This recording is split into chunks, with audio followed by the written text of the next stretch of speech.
content. And for today's video, ayan, i-review natin finally ito isang napakasulit na sobrang mura na smartphone ngayon ni Tecno, which is a Tecno Spark 50 4G. Ito na kayang perfect 4G smartphone para sa'yo. Tara, pag-usapan natin.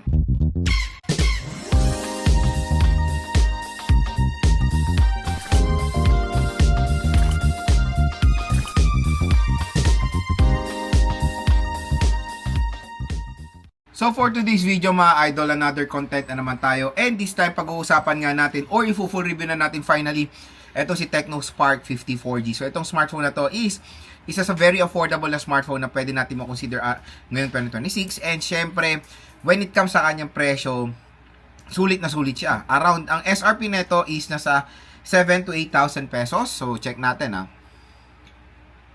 For the 4GB 128 is 7,000 pesos and 8,000 pesos for the 4GB 256. Pero magandang balita, good news na nga, magandang balita pa dito sa ating video. Pag tinap mo yung video, may shopping button dyan.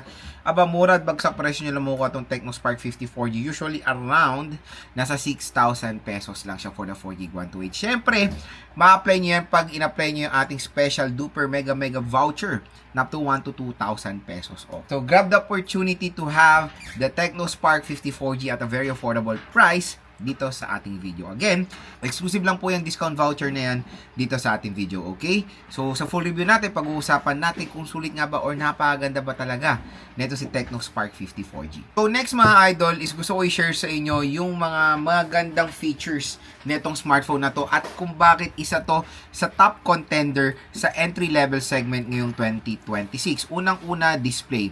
When it comes sa display niya, solid din naman yung screen size. It's all good. It's 6.78 inches. Maganda ba dito? 120Hz for smoother animation and syempre magandang feature din nito na nakikita ni Tecno na kailangan ng mga majority ng consumers natin is yung high brightness mode. So yung high brightness mode na yan is malaking tulong pag ginagamit nyo itong device na to sa outdoor. Kumbaga, ibinuboost nyo yung brightness level para makita nyo siya sa outdoor or sa direct sunlight. Kasi usually pag mahina ang brightness level mo, tapos nasa outdoor ka, hindi mo makikita yung display. So naka-design na itong smartphone na to sa mga consumers natin na perfect for delivery riders, di ba? So kahit na nasa outdoor kayo, tirik yung araw, makikita nyo pa rin ng very clear etong device na to. May nakita rin akong con dito, real talk yung con nito is yung processor. It is MediaTek Helio G81. Medyo OLED yung processor nito, real talk mga idol, nakakalungkot lang. At when it comes sa usability ng G81, okay naman.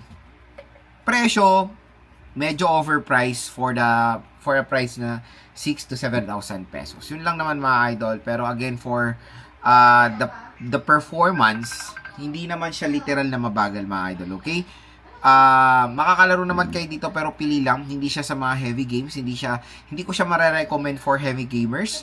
Medyo mababay RAM at medyo low power yung kanyang processor. When it comes sa mga opening of apps, yung mga ganyan, scrolling sa social media, valid, okay na okay din naman itong smartphone na to. In fairness for the camera, neto si Tecno Spark 50 4G, malinaw. Kasi malaking tulong din yung kanyang AI capability. Tingnan nyo naman yung front cam. Napakalinaw. Kahit na 8 megapixel yan, nakakapagbigay siya ng outstanding photo. Ayan, no? Tapos sa rear, malinaw din. Kasi meron siyang AI feature. Kumbaga, mas pinaprocess niya pa yung photo nyo or mas ine-enhance niya pa after taking the photo na very helpful talaga ang mga AI features nito si Tecno Spark 50 4G. So, yung kanyang rear camera is 50 megapixel. So, hindi po legit na tatlo ang lente nito. Isa lang lente talaga na gumagana. Pangalawa, basura at isa is, I think is an IR blaster on infrared sensor lang naman.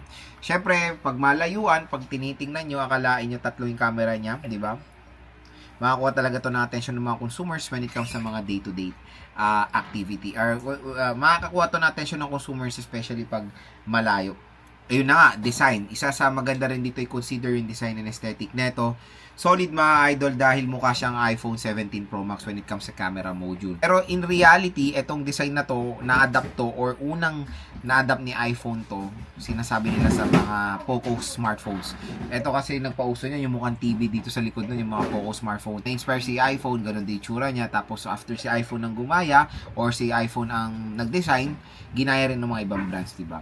So ayan mga idol, when it comes sa kanyang design nga ng camera module is very identical sa iPhone 17 Pro Max camera module as you can see naman. Diba? Even the placement of the LiDAR scanner sa Pro Max, kuha niya rin yung placement, even the flash. So, pag kinuha nyo yung orange neto, akala nyo 17 Pro Max siya. Pero wala kasi, ang hirap kunin yung orange, kaya kinuha ko yung purple. And when it comes sa purple din naman na itsura, or purple na smartphone, very eye-catcher din itong smartphone na to. Kumbaga yung color nito pinaghalong base model ng iPhone tapos yung Pro model ng iPhone 17 series. Speaker is meron siyang dual steer speakers. So isang speaker sa taas at isang speaker dito sa baba. So okay naman yung speaker niya, malakas naman siya mga idol. So sa loudness, okay, bass quality maganda dahil balance po yung labas ng sound niya. At mamaya sa later part ng ating video, i-speaker test din natin itong device na to. Pinakapapaldo kayo dito yung battery kasi ang laki ng battery nito. It's 7,000 mAh na removable battery na yan ang majority hinahanap ng mga consumers natin, especially sa mga nagtatrabaho, gagamitin to for online business, mga ganyan, di ba? Working phone, secondary smartphone, grabe, paldo kayo sa battery nito dahil 7,000 mAh battery capacity. Napakadami nyo magagawa sa large capacity na battery na yan. It can last ng isang araw. Depende na lang of course sa paggamit. Pero kung maglalaro kayo dito, syempre, baka isang araw hindi siya umabot. Again, ang battery consumption nyo, depende po yan sa inyong usage. Iba-iba po tayo ng pattern ng paggamit ng smartphone. Kaya iba-iba rin tayo ng way kung paano makadrain ng battery. Okay? Pero, the sad part lang dito is the charging rate. It's 18 watt charging rate. Kung sa 7,000, 18 watts, mga 2 hours to 2 hours 30 minutes bago ito ma-full charge. Medyo mabagal syempre for a 7,000 mAh battery capacity. Kasi sinasabi ko sa ibang review ko, at least kung 7,000 dapat minimum is 33 watts na talaga. Kung 18 watts, medyo matatagalan talaga siya mag-charge. Pero yet again mga idol, yung mga iba kasi nating consumer, ang main target nila when buying a smartphone is the battery capacity. Yung charging rate, nakakapag-adjust sila eh. Kasi sa battery, hindi ka na makakapag-adjust eh. Maliit ang battery mo, fast charging naman. So, hindi ka makakapag-adjust when it comes sa battery. Pag sa, sa pagbaliktad naman ng senaryo, kung mas mataas ang battery sa charging rate, makakapag-adjust ka, maghihintay ka lang ng few hours bago siya ma-full charge. As long as matagal, malobat ang battery mo. Yun yung importante sa mga ibang consumers natin. So, yun mga idol, ang ating mga gandang features dito sa Tecno Spark 50 4G. Isa sa napakalupit na smartphone na pwede natin ma-consider ngayong 2026. And hopefully nakatulong po ito sa inyo kung nagde-decide kayo bumili na itong smartphone na to.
So, video sample rear camera of the Tecno Spark 50 4G.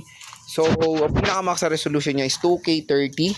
Pero wala tayong any support for 60 FPS even for Full HD 1080p. So, ang gamit natin is 1080p video recording up to 30 FPS lang siya. So, the quality itself, medyo shaky lang siya. Ayan, no? At hindi siya masyadong nag-observe ng light. Ayan, kailangan pang itap ng itap pag nasa ka ng depende sa lighting condition. Yung camera quality malinaw din naman, nasa outdoor tayo. Ayan. So video sample front facing camera of the Tecno Spark 50. 4G. So pinakamax sa resolution niya is 2K 30, pero wala siyang any support din sa 60 FPS. Even for the rear camera, ang gamit natin is 1080p video recording, 30 FPS. So yun nga lang isang problem natin dito, medyo shaky siya, wala siyang ganung stabilization. Pero yung camera quality ng front, malinaw din naman mga idol, no? Basta maganda yung tama ng lighting condition nyo, basta maganda yung tama ng lighting, okay na okay siya. So next, explore natin yung design at build quality nito si Tecno Spark 50 4G. So as you can see, when it comes sa kanyang itsura, yun nga, very identical sa iPhone. Tingnan nyo naman ang itsura niya. When it comes sa camera module and all, see the resemblance when it comes sa camera module, even the placement ng LiDAR scanner. 'Di ba? And yung flash camera, very identical. So kung kunin niyo yung orange nito, talagang makakuha ng attention yan kasi mukha siyang iPhone 17 Pro Max. Pero in case kasi, sa case kasi netong lavender, wala pong purple ng 17 Pro Max. Meron pong purple ang base. So yun nga, tulad ng sinabi ko kanina, parang pinaghalo siyang base model na Pro model, 'di ba? Pero kinalabasan napakaganda. Ito pa malupit dito. Yung case na kasama niya is color coded doon sa smartphone, which is nakapagbigay ng magandang itsura. Kumbaga, nagbibigay na si Tecno ng permanent case sa kanilang smartphone na hindi na yung jelly case na sobrang boring, di ba? Meron tayong triple rear camera setup. Setup sinasabi ko, pero hindi po siya triple camera. Ito is IR blaster, walang kwentang camera, tapos ito yung magandang camera niya, which is a 50 megapixel main camera. Meron tayong flash at palamuti dito sa gilid. Matte finish, which is very nice at yung texture. Sa right side, nandito ang ating power button / fingerprint scanner and yung volume rocker. Sa taas naman is the speaker grills. Sa left side is the SIM tray. Sa baba naman is the 3.5mm headphone jack, microphone, speaker, Type-C port at speaker grills. At sa bibili ng smartphone na to, magandang balita, meron na siyang screen protector out of the box. So, pag in-open natin yung smartphone, bubungad sa atin yung napakalaking display at magandang brightness level din nito si Tecno Spark 50 4G. So, next mga idol is explore natin yung camera app nitong si Tecno Spark 50 4G. So, meron tayong 1x, 2 times, hanggang 15 times digital zoom to. Pero ito nga yung mga samples natin sa kanyang camera. Nakapag-try na tayo dito sa Baguio City. In fairness, pag nasa low light, ay nasa maganda kayong lighting condition, maganda yung mapaprovide niyang camera quality. Ayan o, linaw. Linaw talaga. Oh, portrait. So, all goods yung camera niya, nagustuhan ko naman. Siyempre, meron siyang AI capability to process yung image quality. So, sa video naman, ang pinaka-max na res niya is 1080p at 30 fps. Hindi, 2K 30, mga idol. Wala siyang support for any 60 fps. Meron tayong AIGC portrait enhancer. So meron tayong portrait mode. So iba-ibang lente, millimeter ng lens. So 24mm, 35mm and 50mm. So meron tayong super night for low light shot. More is meron tayong pro mode, panorama, scan documents, time lapse, dual video, vlog mode, slow motion at ultra HD. So front facing camera naman, even for indoor shot, is malinaw din ang mapoprovide nitong si Tecno Spark 50 4G. Ayan, no? Portrait, AI camera, and sa video, pinaka-max niya is 2K resolution up to 30 FPS as well. So ilang mga idol, ang camera app nitong si Tecno Spark 50 4G. Speaker test tayo dito sa Tecno Spark 50 4G. So, ito yung speaker niya sa taas at isang speaker sa baba. Start tayo. Then for today's video, another first impressions review na naman tayo.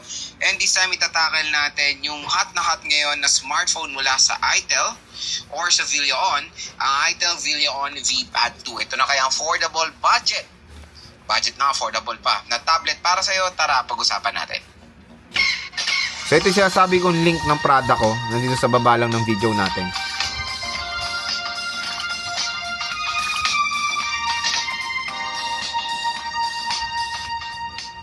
Tayong introduce na bagong hot na product mula sa ITEL or sa Villeon. So itong brand na to is Villeon. Pero kasi, kaya ko sinasabi siya. So, pagdating sa speaker niya, mga idol, is okay naman.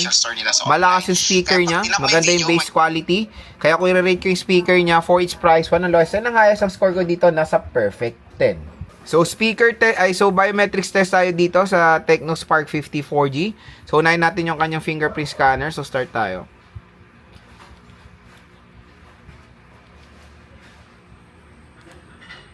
So, pagdating sa fingerprint scanner, as you can see, fast and accurate naman.